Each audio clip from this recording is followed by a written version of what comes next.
What's up, what's up? I'm Ryan. I'm Jackie. And together we are Functionally Functionally Literate. 29? That's for you, Kit. Love you, buddy. We're discussing The Picture of Dorian Gray, chapters 10 through 12. Jackie's reading the classic version. I'm reading the uncensored version and comparing it to the classic version. If that doesn't make any sense to you, that's because you started on this episode, which is a weird choice, and you should go back to the start of this series of episodes. I say embrace your choice. All right, well then we're gonna make it work. No, we won't, but good for you, buddy. Good for you, buddy. You get to hear the best episode for reasons that'll become clear soon. Can't wait. There's a lot in this episode, but we're gonna go in order. Can't wait. We're gonna start with chapter 10. How Dorian had his picture hidden away in his old childhood room. Maybe you saw more in this chapter than I did. I feel like there wasn't really much to this chapter.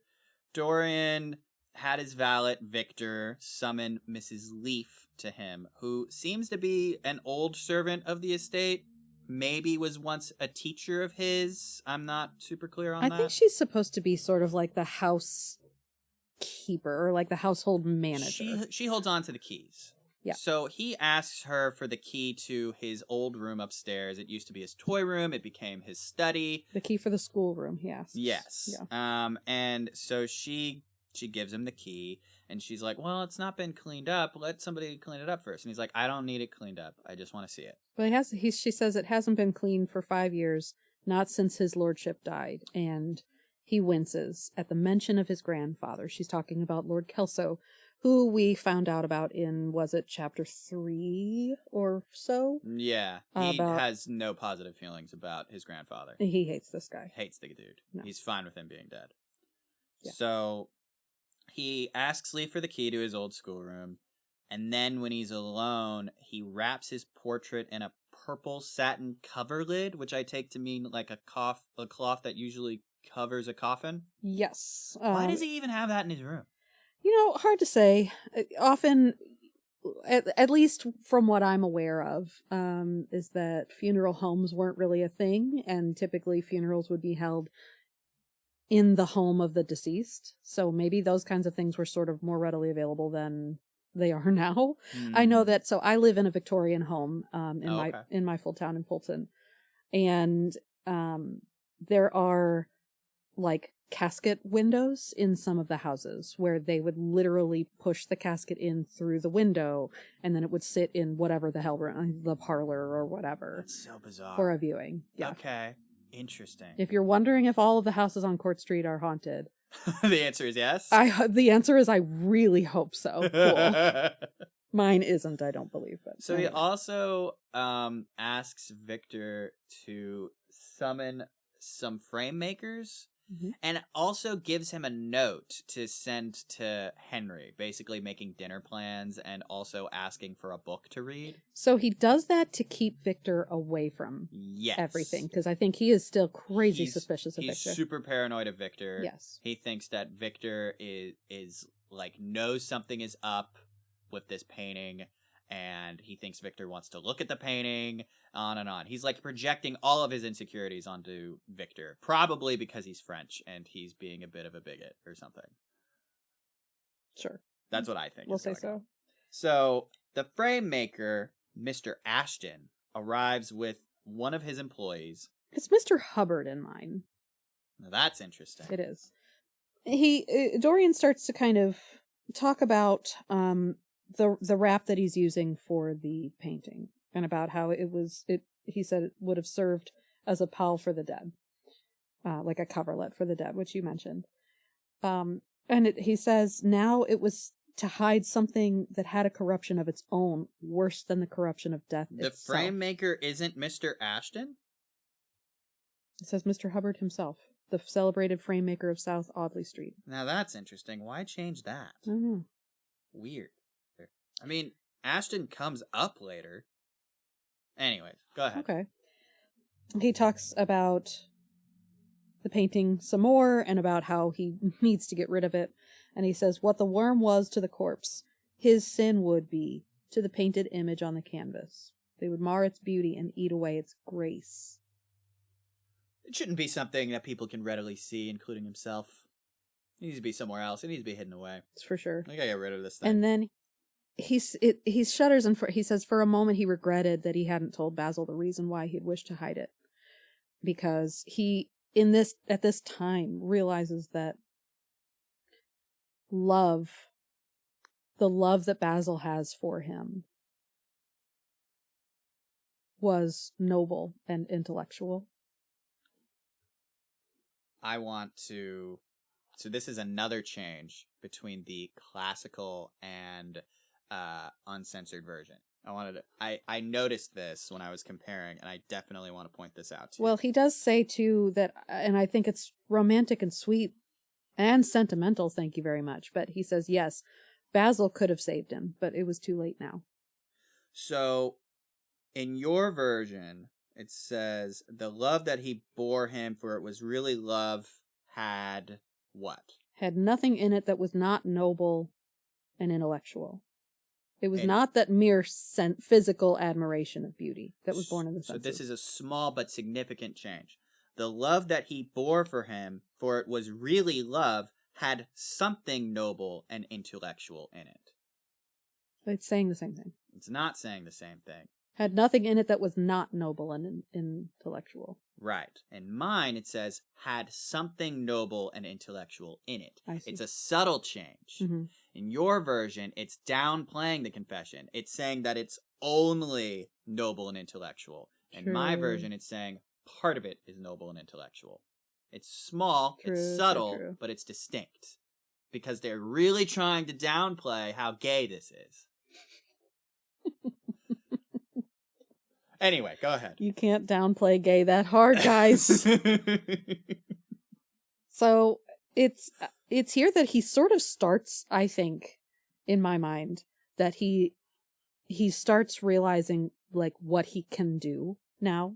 He's starting to realize what this could mean for him, this painting. And he says that there were passions in him that would find their terrible outlet, dreams that would make the shadow of their evil real. Yeah, he's realizing he can embrace his hedonism. I'm about to go nuts. Yeah.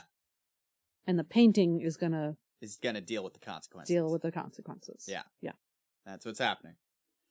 So, the frame maker, whose names differ for some reason in our versions. They do. He arrives with one of his employees. Dorian asks the guy to help him move the portrait. The guy thinks that Dorian wants to talk to him to, like, look at frames, and, like, he wants to show him some religious frame. Mm-hmm. And he's like, no, maybe another time. That's not what I want. Yeah, I'm not in it for religious stuff right now, dude. I need you to help me move this painting upstairs. It's heavy and cumbersome, and I need help. So they move it, and they take it to his old schoolroom.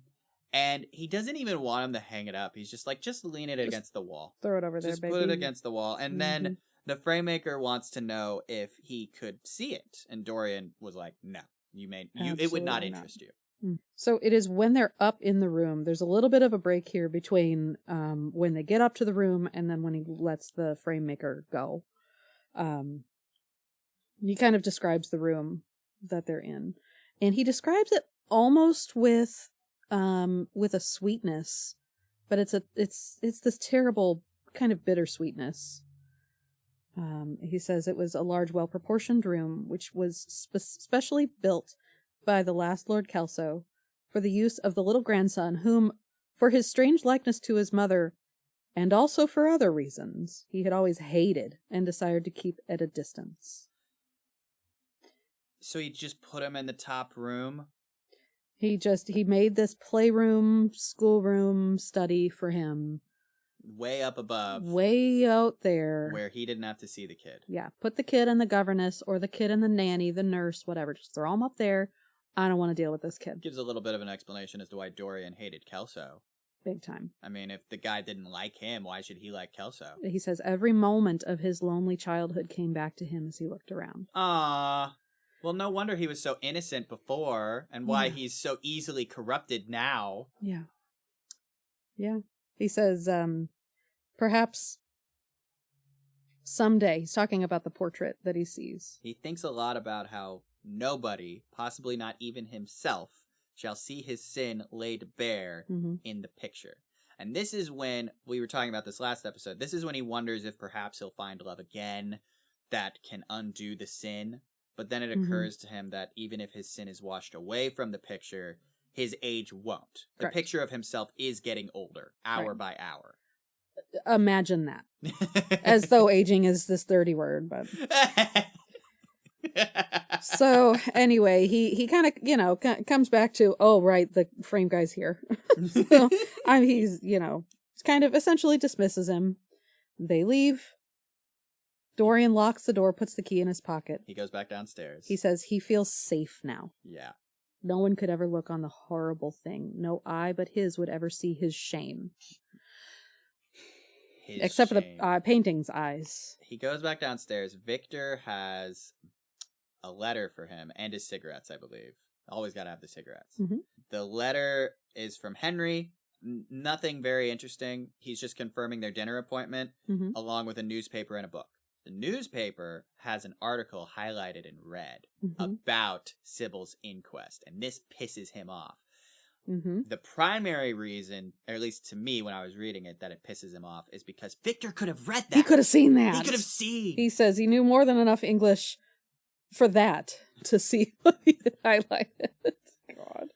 And so then we get to the book. And so this is another interesting censor thing, right? Okay. So I'm really interested here. So in your version, this book, you don't get the title. No. I have the title. In the uncensored version, this book is titled. Really? It's called, in French, and I'm going to butcher this, but I'm going to give the English translation, Le Secret de Raoul par Catul Sarrazin, or in English, The Secret of Raoul.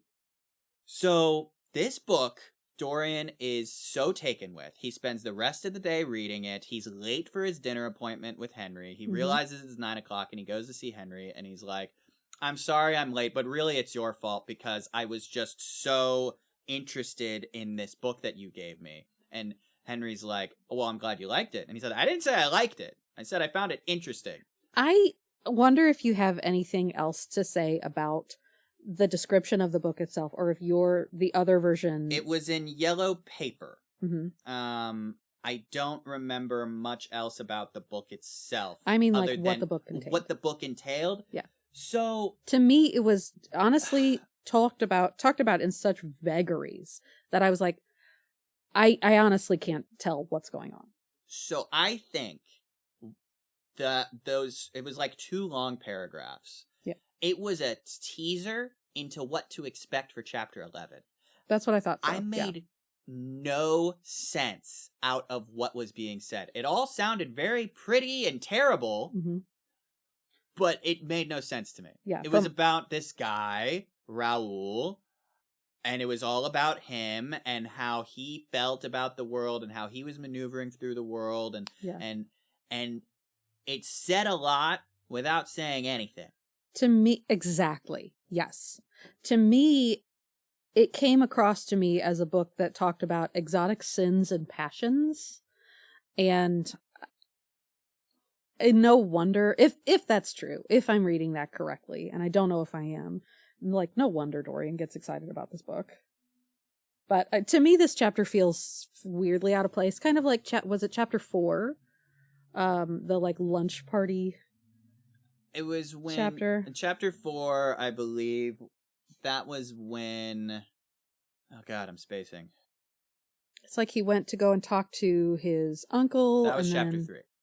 Oh, okay. And then he went and had lunch and all of this. Yeah. Okay. And it was another, was way better than what we got here. For sure. This was like, I've got no fucking idea what's going on, man. I don't fucking... Like, it was a sprint and a marathon. Just to give you a sense, I'm just gonna read like some little snippet for people that didn't read this book. The style in which it was written was that curious jeweled style, vivid and obscure at once, full of argot and of archaicisms, of technical expressions and of elaborate paraphrases, that characterizes the work of some of the finest artists of the French school of decadence. What? See, mine says symbolists. Which is similar, but There were in it metaphors as monstrous as orchids, as evil in color. What the fuck are you talking about? The heavy odor of incense seemed to cling about its pages and to trouble the brain. The mere cadence of the sentences, the subtle monotony of their music, so full as it was of complex refrains and movements elaborately repeated, produced in the mind of the lad as he passed from chapter to chapter a form of reverie, a malady of dreaming that made him unconscious of the falling day and the creeping shadows. What the fuck are you talking about? What are you reading, dude? I cannot figure out why Oscar Wilde wrote it like that. I can't. Well, let's get into it. Chapter 11, The Life and Times of Dorian Gray. I hate this chapter. I hate it. I hate it. I hate it. I hate it. I cannot express to you 20 pages of drivel. I don't know about drivel, my guy. I think that, look... This is how I felt initially. I'm just sharing to you how I felt initially. So let me get into it, okay? So, this chapter, and you can't argue with this, it was long, it was dull, and I am convinced that what Oscar Wilde wrote here is literary masturbation. Yeah, probably. Yeah. So, so the book. It's like name drop a clock up in here. So here's the deal. Mm-hmm. The Secrets of Raoul. He is so taken with this book that he got 5 copies of it. Mine says 9 copies. Oh my God. From Paris. And he rebinded them with different colors to suit his mood because he loved this book so goddamn much. Listen, I've shared with you my picture. You have like 8 copies of Jane Eyre. I know. Yeah, I do. And they're all different copies. They all have different bindings. And do. You know what? Good for you. A different book, a different copy of the same book for different moods. Whatever. I don't get it. However, over the years, it talks about, like, it just goes on and fucking on about Dorian's life through the context of his fancies and incredibly long paragraphs about these fancies. So over the years, he developed a fascination with fashion, Catholicism, perfumes. Oh, I want to talk about the Catholicism part, please. Can we get to that in a moment? Okay. Music, jewels, far, far too many stories about jewels, embroidery, and ecclesiastical vestments. Yeah. I mean, same. All of these things he obsessed over, he filled his home with as a way to hide from the hollowness of his own soul. He is a corrupt little man that many were repelled by, and just as many were lured to. He had lovers. He lived with Lord Henry for a time, but he would always sneak away to his home to look at his painting. He put a mirror next to his painting so he could compare himself to the changes happening in the picture. His secret little fucking shame. You're so fired up, dude. So fucking mad about this chapter. It just went fucking on and on. It wouldn't stop. I hate it. I hate it. I hate it. What do you want to say about Catholicism? Oh, shit. Oh, my God. Okay, well. Okay, so I'll say this. Oh, I'm going to backtrack from your whole thing. Okay. Give you a chance to cool down. Because your face is red. I'm so fucking mad about this chapter. Listener, understand. Ryan is sweating. He's tearing up. He's breathing heavy. I had to get that out of my system. He is free. He might need to go take a walk. I did that. Do you need a stress ball? I did that last night. No, I feel better. That was cathartic. Go ahead. Ooh. What do you got to say about Catholicism? Okay, here. Well, gee whiz. Okay. Over the years, Dorian would get more and more evil and embrace more and more different things. Ladies, gentlemen, jewels, fucking other shit, all of this, okay? But he would open his home up to society, and he would have beautiful, elegant parties. He did these evil things with no remorse, and it's as though when he opened his home up and had these beautiful salons that he would be almost like making a penance. Not that he would care about it, but it seems like that was his way of like giving back, I guess, to society, these beautiful things that he's amassed. Look at all my stuff. Look at my trinkets. Yeah. So he became essentially like jewels and perfumes and tapestries. Yeah.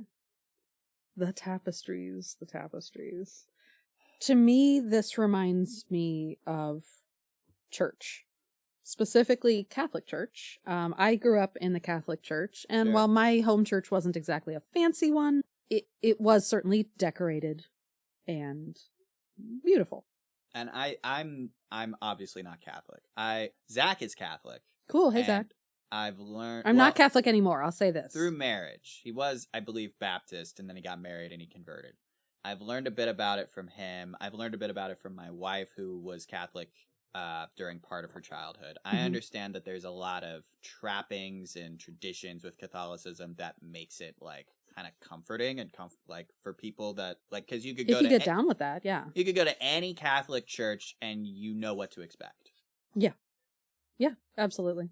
There is something to be said for the comfort that comes with like ritual and tradition. Yeah, all of that. And again, even my home church that I grew up in was humble, but it was still very pretty. This reminded me of kind of like a church. Like he was opening up and hosting the church of what I would say the church of hedonism. Yeah. Almost. And so Dorian ended up kind of becoming like a straight up diva. Yeah, it talks about his dandyism at one point. He talks about wanting maybe to affect the world more than he is, but I think he is a trendsetter amongst other young dandies. Yeah, probably. So here's the thing that we haven't really discussed kink with this book. That's true. But I think that kink comes in this chapter a touch. I'm listening. I talked about how him opening up his home and all of this kind of reminds me of church. And to me, he doesn't realize it, but I think he worships at the altar of his painting quietly. Yeah. But I do think he does. I mean, he goes to it regularly. Yes. So here's where the kink comes in a little bit. Now, he talks about that he really liked aspects of Catholic Mass. And anybody that's been to a Catholic Mass can tell you there's a lot of kneeling. There's a lot of different devotions. There's a lot of different... There's parts of Catholic Mass that are deprivation heavy, almost.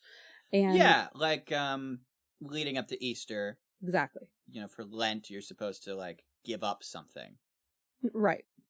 So he says he likes the pretty parts, essentially. Yeah, he likes the aesthetic of Catholicism. The Catholic Mass. But he also says, and this is, I think, maybe where kink comes in, and this is not a kink shame. We embrace it. We're sex posse over here. You're just bringing it up. I'm just bringing it up because I don't think it has been brought up. But that he says he likes kneeling on the pavement.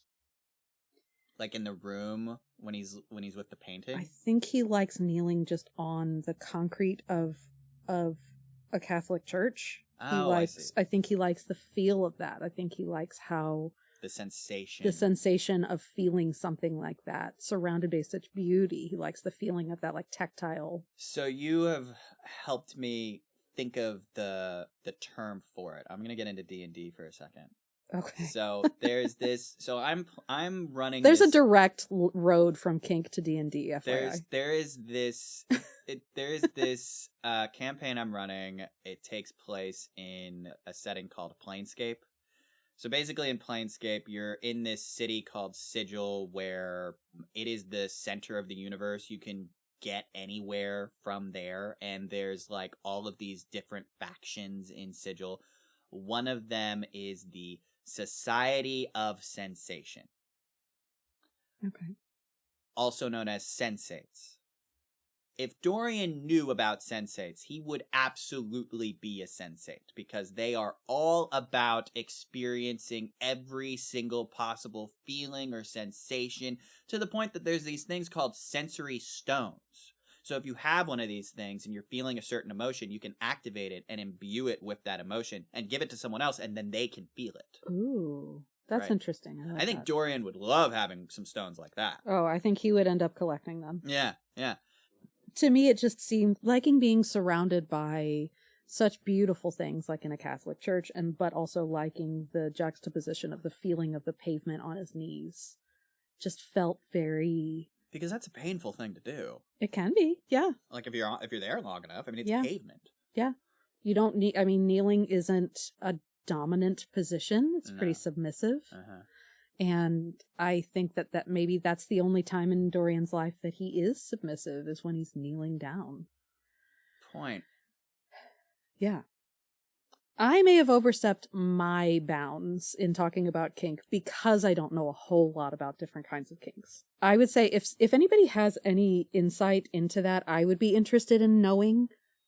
Please, will you email us about this? Yeah, funk.lit.pod@gmail.com, funk.lit.pod. If you have any feedback regarding this, yeah, you can please email us. Or, if you're on Spotify or YouTube, leave a comment. Please. I think that kink can be a beautiful thing. I think it can be a fulfilling thing. I don't know if it is for Dorian. But this is how it came off to you. That's how it came across to me. Yeah. Yeah. So he starts devoting himself over the years to different things. Ryan just listed them off in his... God. And it's so... I read it all and I hardly processed any of it because it's just so... It's a lot, fucking guys. Banal. It's so dull. It's like he really does just go on and on and on. And I couldn't figure this out. I couldn't figure out, like, this chapter is so different from the rest, from everything we've read up to this point. Correct. It's so, like this book has held my attention. But I'll be honest, if I was just reading this for my sake, I probably would have put the book down reading this. So there was one thing that jumped out at me. He brings up hedonism. Yeah. And he says, yes, there was to be, as Lord Henry had prophesied, a new hedonism that was to recreate life and to save it from that harsh, uncomely Puritanism that is having, in our own day, its curious revival. And I had brought up the French Revolution and Louis XIV's... Okay. Ryan excitedly listed off the things that Dorian over the years had become obsessed about. And I would definitely call them obsessions. Yeah. Because he doesn't have anything else better to do. He's got all kinds of money. He's beautiful. People adore him, or they hate him. And he collects things. And he collects things. And people. Does he have a touch of the tisms? I think so. Very possibly. I mean, if nothing else, like, this feels like ADHD energy. For right? sure. Like, this feels like he's finding a new thing to obsess about, and then that's all he gives a shit about. He collects all of that, and then he moves on to a new thing. I wonder... I feel like in this episode I'm talking about things that I don't know enough about to get it all the way right. So we've got that disclaimer out of the way. Yes. I have wondered for some time if Dorian was possibly bipolar.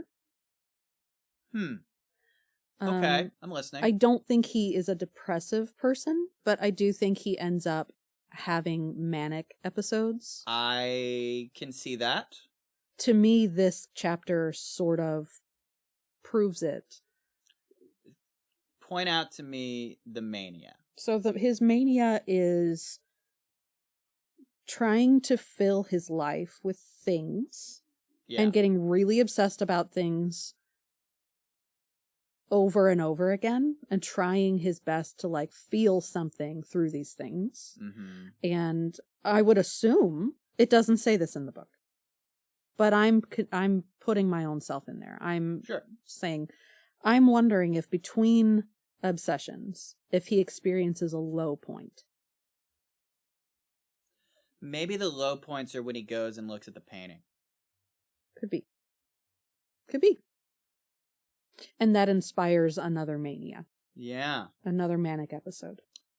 That's interesting. That's interesting. I like that idea. Thank you. Yeah.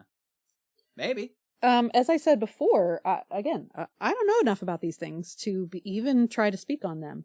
I know a little bit about it. I'm not going to get into it right now, That's but fine. my mother was bipolar, and so I see what you're saying, and it could very well be that. I mean, many of the people that we love exist in the bipolar world. Yeah. It doesn't make them less than. It doesn't make them anything but their own selves. I just wonder if... But you do see those patterns. I do. Yeah. I wonder if it's like a bipolar plus an ADHD thing. Terrible combination. Yeah. In addition to the fact that he is beautiful, he is young, he is... Forever young. I think that he's... I wanna be... We were talking about Jared Hess just a second ago, and that always reminds me of Napoleon Dynamite. It's in his manic times. What you're perceiving as manic. Exactly. I could be way off base. Listener, if I am, will you please tell me? Not in a funny, silly way. I truly want to be informed. Yeah. And I truly want to understand, because I do think that the picture of Dorian Gray is the kind of story that has so many things going on. It does. And that a lot of it is going over my head. And I think it's maybe going over my head and certainly beyond my knowledge and capability here. So again, listener, please email me. Email Ryan. Please bark at me about how I have gotten this wrong or right. That would be great. You seem particularly nervous about being wrong about this. I just really don't want to offend at all or make it sound like the behavior that Dorian exhibits is typical of people with bipolar or ADHD, and that because Dorian is an antagonist in the book, I don't want people to think that I just sort of associate. I see what you're saying. You see what I mean? I do. I love you, listener. I think you're okay, Jackie. I think it's okay. I'm sweating. No, I'm the one sweating over here. No, you're good. You're good. Anyway, I love you. Now that you've got that disclaimer out of the way, say what you're thinking. Okay, I think it is at the points in Dorian's life where he comes out of his dark spots and back into a mania, where he goes right back up into something, is when he chooses another thing to obsess over. And this is not just things. Like, it glosses over it a bit, but he takes lovers. And I know it doesn't say it in your version. No, but in my version, it is clear that he takes on men as well as women. Oh, okay, cool. Okay. Noted. It really, to me, doesn't super make anything clear. It's very vague. Well, when I say makes clear, I mean it mentions it. And Gotcha. And I was able to infer. But I'm pretty confident that what it said that allowed me to infer is not included in your version. Yeah. Just because of all of the censorship abound. And I did not look at what the classical version said in this chapter. Reading it once was enough. Yeah, that's fair. You admitted to me before we recorded, and I think it's relevant, you skimmed a lot of this. There was so much skimming. I do have, and you can attest, there is a lot that is highlighted in there. I have highlighted, which my daughter hates. So sorry, Lena. But that's your book. It is my book. I did pay for it. So it before we go, I guess, into the obsessions, if we are even going to, if it's worth it for you. I feel like I've summed it up just fine. Look, he gets into... he really does just go on and on and on and fucking on. Do we really need to get into it? I think that is more about Oscar Wilde than it is about the book itself. Yes, it is. So I was confused. Sure. I was so incredibly confused. So I went on to Reddit I went on to the books subreddit. I went on to r/books, and I Uh-huh. literally just typed in Dorian Gray chapter 11. And I'd Ooh. like to tell you what I found. Please do. Okay. Hang on. Let me pull And then it. I'll get into kink, Catholic kink. I got into Cliff Notes a little bit. I'm not afraid to admit it. I love that. I had to at a point. I'm just like, oh my gosh. Okay, so the title of the post. I hate chapter 11 of Dorian Gray. Mood. So I got back into reading Dorian Gray after I had to read The Sun Also Rises for an American literature course. Great book. He says, good book, I recommend. Or they say. I don't know this person. User Drinfernods. I just finished the 11th chapter, and I must say it was an absolute chore to read through. It felt like several pages of filler and didn't do much to advance the plot. Overly long paragraphs of paintings into jewelry and lavish outfits of royalty throughout history, and how Dorian became fascinated by it. Otherwise, I've enjoyed the story, but that chapter took me 2 weeks just to power through it. Here's hoping that the rest of the book is easier to read. What are your thoughts on chapter 11? Top comment from a deleted user, so we don't know who commented this. Mm-hmm. Don't write off chapter 11 as filler. You're missing important political, literary, and cultural clues that reveal a change in Dorian's personality. It goes beyond his love of opulence. It's actually carefully revealing Dorian as a specific type of monster. Yes. This might seem upfront, but bear with me. Dorian is a kind of vampire. Okay, I was going to say that. Okay, remind me to come back to that. Okay, wonderful. Okay. Vampirism was intimately tied to homosexuality in Wilde's day. Mm-hmm. Bram Stoker, the author of Dracula, was most likely gay and expressed love for Walt Whitman and possibly Oscar Wilde. He and Wilde ran in the same theater circles, and there's some evidence that they may have had an affair. Jackie loves all this. As a vampire, Dorian doesn't feed on blood, but he sucks up the life and art of those around him. Basil knows it the first time he meets him. He claims that Dorian will absorb his whole nature, his own whole soul, his very art itself. If you're reading it in a college class, you must know about Wilde's obsession with aestheticism. Well, Dorian is the ultimate perversion of aestheticism. Mm-hmm. He sacrifices his humanity for it. After killing Sybil, he completely renounces his humanity and becomes the perfect perversion of aestheticism, a hedonistic kind of vampire. And chapter 11, where he accumulates the vast stores of wealth and opulence, is his total descent into a vampiric kind of depravity. His rejection of good Western art shows his depravity's extent. So when he's obsessing over foreign jewels and spices, he's becoming more foreign and implicitly more dangerous. Britain always has a schizophrenic relationship to its colonized countries. They exoticize and commodify their cultures, but British sensibilities are the cultured, civilized, and best ones. But by collecting foreign art, Dorian is violating many of the norms that make Britain cultured or sophisticated. And of course, by demonstrating his knowledge of such art, Wilde is doing the same thing. He's riffing on the British fear of the people they've colonized. This would have been a big deal. So don't read chapter 11 as a list of objects. Read it as a perversion of Dorian's better nature and his growth into true monstrosity.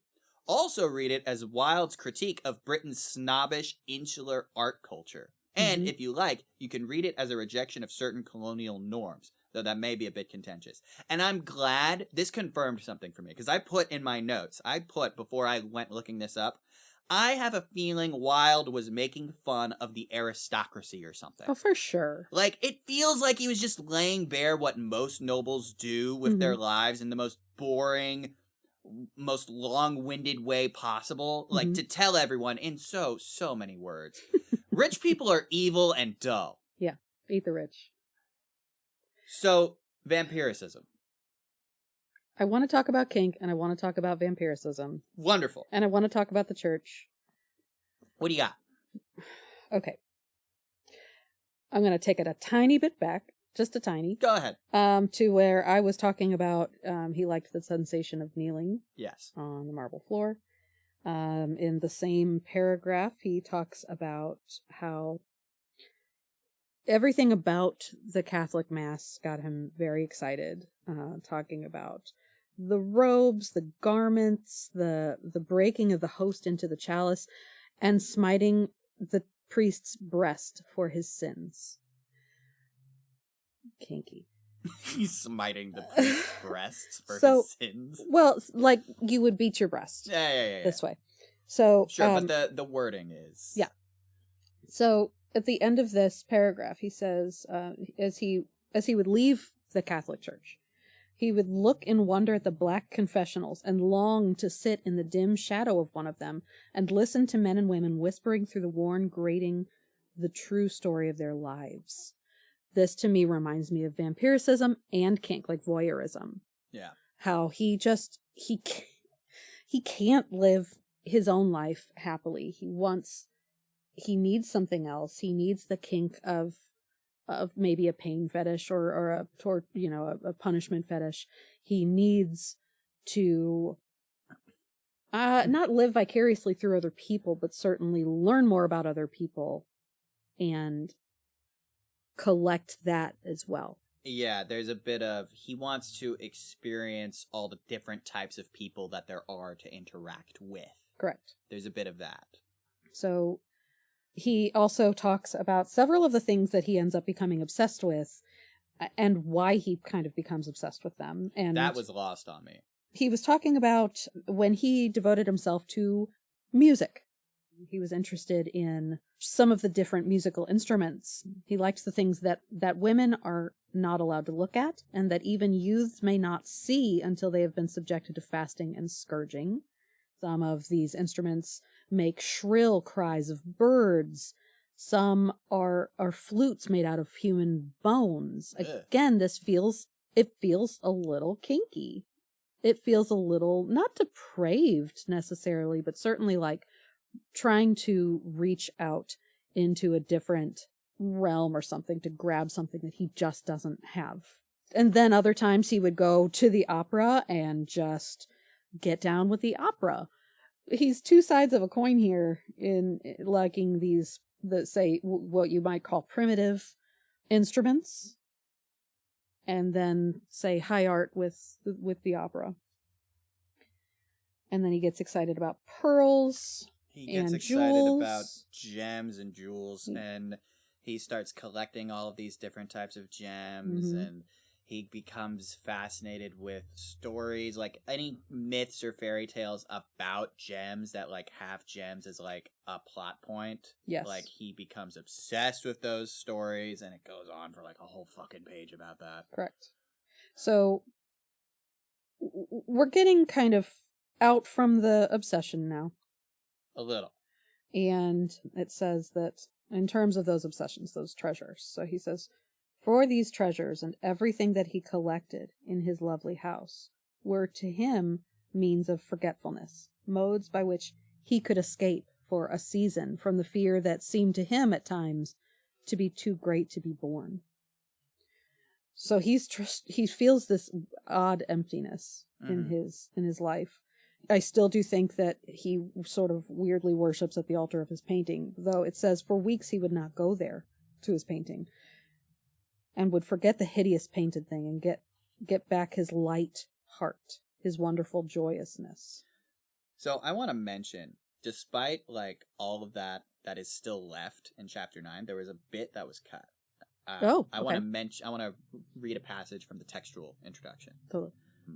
Stoddart, who was one of the lead editors at Lippincotts, also oversaw the elimination of anything that smacked generally of decadence. There were a number of changes made to Wilde's description in Chapter 9 of Dorian's extreme behavior as he pushes to the limit his immersion in a world of sensation and experience. Stoddart, or one of his associates, altered the phrase, till the people almost drove Dorian out in horror and had to be appeased with monstrous bribes, to the less incriminating, until he was driven away, while deleting references to the strange love that he inspired in women and to the sinful creatures who prowled the street at night and who cursed him as he passed by, seeing in him a corruption greater than their own. Stoddart was also especially concerned with taming descriptions of the yellow novel that is given by Lord Henry Wotton to Dorian and comes to exert such a powerful influence over Dorian's life. To begin with, he eliminated all references to the novel's title and author, which we got into, rightly sensing that these fictional names allude to some of the most scandalous works and figures of the French decadent movement.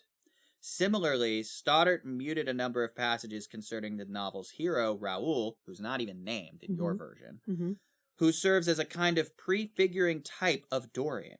He expunged, for example, Raoul's imagined reincarnation as Caligula, who had drank the love philter of Cassonia and worn the habit of Venus by night and by day a false gilded beard. Raoul specially made tapestries on which were pictured the awful and beautiful forms of those whom vice and blood and weariness had made monstrous or mad, came in for harsh treatment. In addition to substituting lust for vice, Stoddart deleted Wilde's specific mention of Manfred, king of Apulia, who dressed always in green and consorted only with courtesans and buffoons, as well as the narrator's explanation that Filippo, Duke of Milan, depicted on one tapestry, slew his wife and painted her lips with a scarlet poison that her guilty lover might suck swift death from the dead thing that he fondled. Lots of salacious things were cut. Unfortunately. Yeah. He kind of brings it back around to the portrait a little bit. Yes. After we're talking about these obsessions. And he begins again to become obsessed with the picture.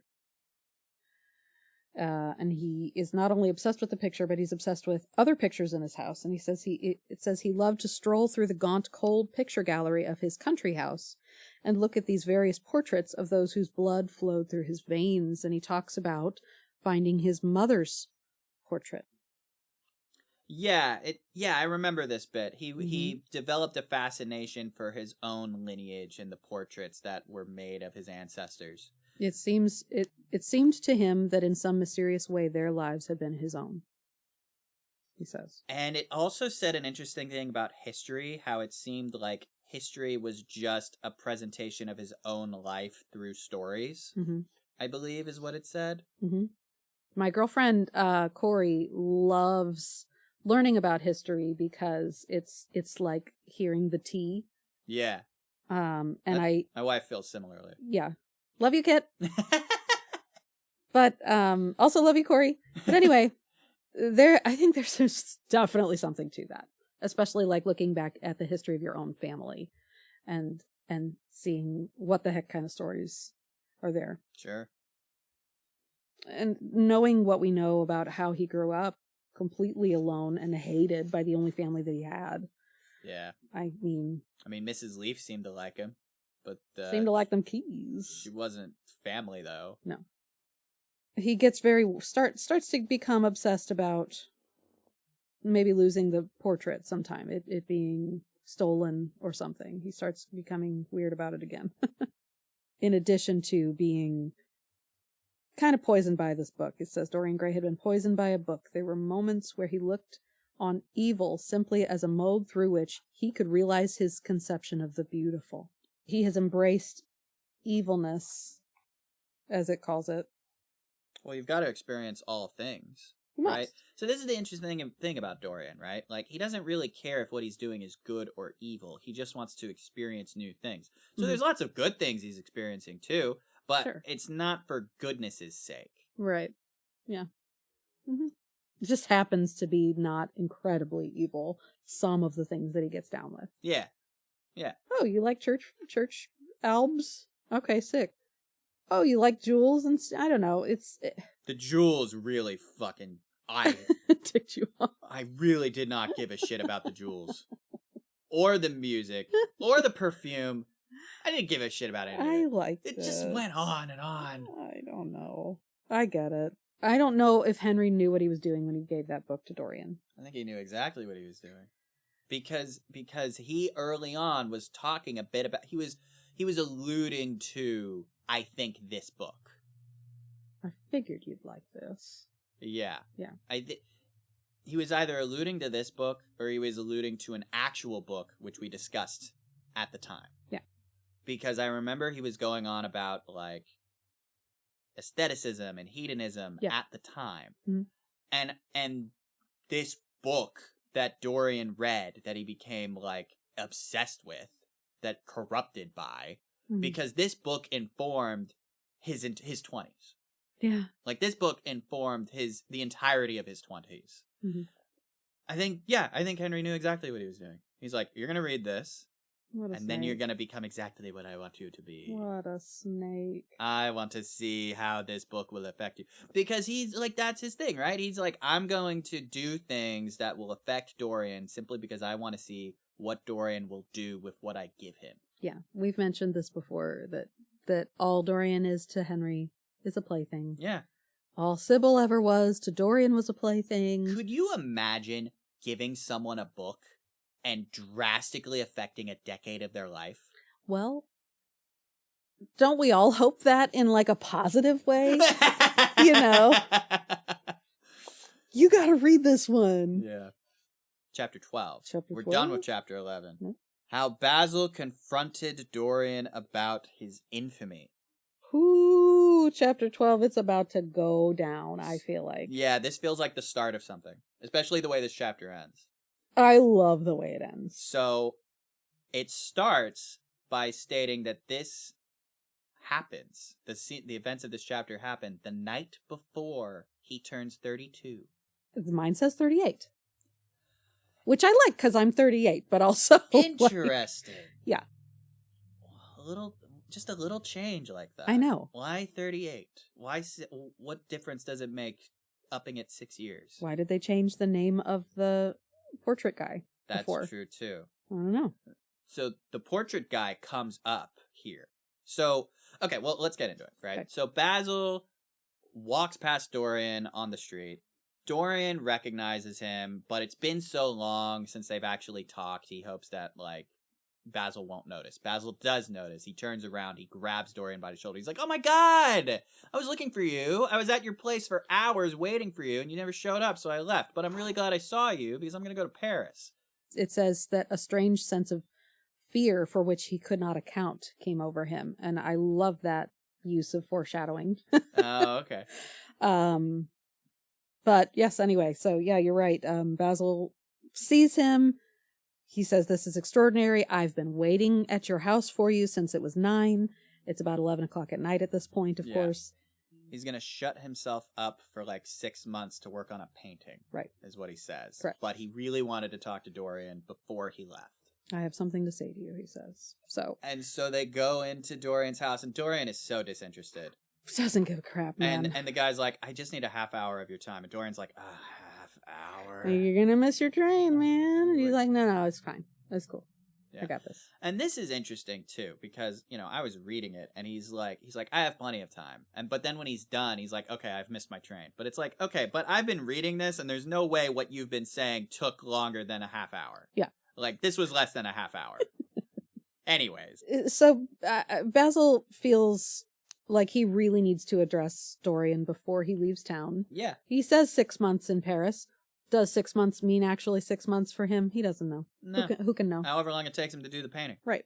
Or, do you die in Paris? Do you come back ever? Because whatever. Anyway. He has heard a lot of stuff. A lot of stuff about Dorian. He hears all the things that people say about him. This beautiful, wretched human being that tends to kind of wreck everybody that he associates with. There was Sir Henry Ashton, who had to leave England with a tarnished name. You and he were inseparable. What about Adrian Singleton and his dreadful end? What about Lord Kent's only son and his career? Mm-hmm. I met his father yesterday in St. James Street. He seemed broken with shame and sorrow. What about the young Duke of Perth? Dorian, your reputation is infamous. Yeah. I love that Dorian fires back with, my dear fellow, you forget we're in the native land of the hypocrite. Like, yeah, okay, man, but still, you've been a little slutty. So just a little bit. Just a little bit. So, essentially, Basil tells him that's I want you to be fine. You haven't been fine. You had a right to judge of a man by the effect he has over his friends. Yours seem to lose all sense of honor, of goodness, of purity. You have filled them with a madness for pleasure. You led them there. I think this comes back into the vampirism thing. Mm-hmm. I think he's sucking all the good out of them. Absolutely. Yeah. Absolutely. So he tells him, you don't understand what's said about you. You've wrecked so many people's lives, and you've wrecked your own, and you don't care.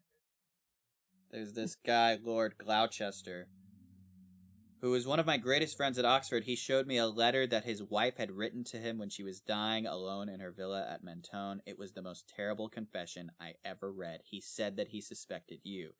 So I'm guessing this confession is that she had an affair with Dorian. For sure. That's my guess. Absolutely. Yeah. I told him that it was absurd, that I knew you thoroughly, and that you were incapable of anything of the kind. Know you? I wonder, do I know you? Before I could answer that, I should have to see your soul. And Dorian latches onto this. Mm-hmm. See my soul? And then yes. Basil's like, but only God can do that. Yes. But Dorian won't let this go. So here's where I think Dorian, first of all, is kind of tired of Basil. He's been done with his friendship for a long time. The chapter makes clear that they haven't really been friends for a while. Yeah. Like, the last time they saw each other was months ago. Yeah. Briefly.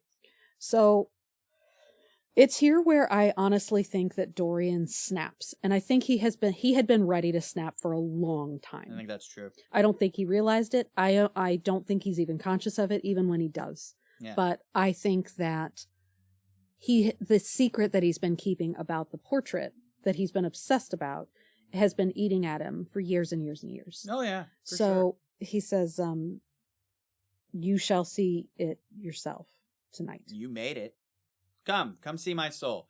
And It Basil's just like, look, just tell me that these things that I've been hearing about you aren't true. If you tell me that, I'll believe you. Mm-hmm. And Dorian's like, I keep a journal of my exploits upstairs. Mm-hmm. Come read it. And he's like, I don't have very much time to read a book. And he's like, oh, it won't take long. Come read it. And that's pretty much how the chapter ends. It does, and I think that is such a cliffhanger. Incredible. I think that's an absolutely incredible way to end that chapter. Yeah.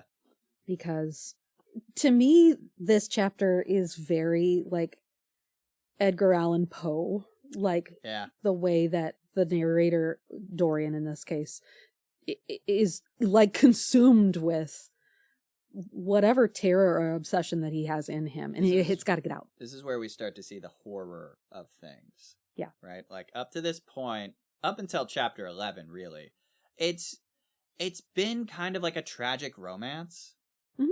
But then we get chapter 11, and we get, like, just every awful thing about Dorian is unfolded in, frankly, the most boring way possible. I agree. And then we get back into the thick of things, right? Mm-hmm. Because chapter 11 really just lays out how Dorian proceeds to live his life once he comes of age. Yeah. And so we skip from 20 turning 21 to, depending on which version you're reading, 32, 38. Yeah. Over 10 years regardless. And we've got Basil, who isn't really close to Dorian anymore, still considers him a friend, is like, hey, still really cares about him. Hey, I'm hearing a lot of horrible shit about you. Tell me it's not true. And he's like, I'll do you one better. He's like, I'll do you one better. I'm going to show you. Show you how true it is, my boy. I think that this is incredible writing. I think this chapter, the way that it ends, is killer. Yeah. I think there's so much suspense. Yeah. And action. And I hate that we have to cut it off here. Yeah. But we spent a lot of time talking about chapter 11, so... Chapter 11, man. What a wild ride. I'm excited for next time. I'm excited to see what happens next. Absolutely. Thank you, Vidwest Studios, for the space and the equipment. Couldn't do this without you. Thank you, Jake Weller, for the music. Love your music. Thank all of you for listening. Thank you, Josh Hughes, specifically, executive reader. Gives us $13 per month, which we use to cover membership costs. Nice. Next time, in 2 weeks, we are going to talk about chapters 13 through 15. Bye. Bye. Love you. Bye.